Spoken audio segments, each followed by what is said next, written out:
This is the VOA Special English Economics Report. Today, we look back at some of the top stories of 2011.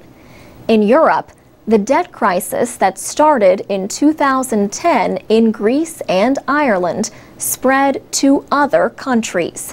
Portugal needed a financial rescue, and Italy needed a new prime minister. Silvio Berlusconi lost his job over Italy's debt problems. Former European Union official Mario Monti replaced him in November. Pressures on Europe's financial system called into question the future of the euro. European finance officials called for greater cooperation and new rules. World Bank President Robert Zoellick said Europe would have to find its own answers to its debt problems. Europe has to rescue Europe, okay?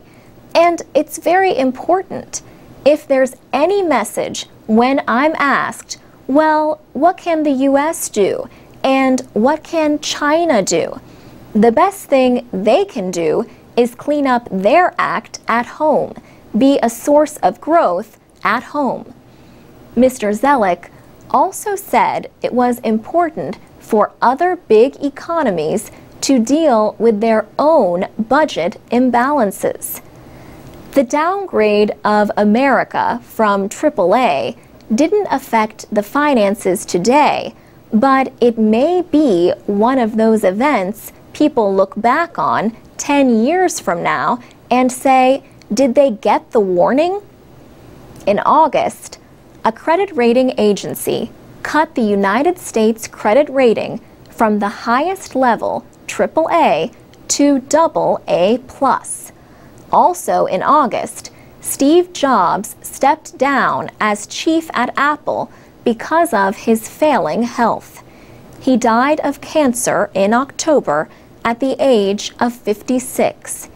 He brought the world the iPod, iPhone, and iPad, and helped make Apple into one of the world's most valuable companies.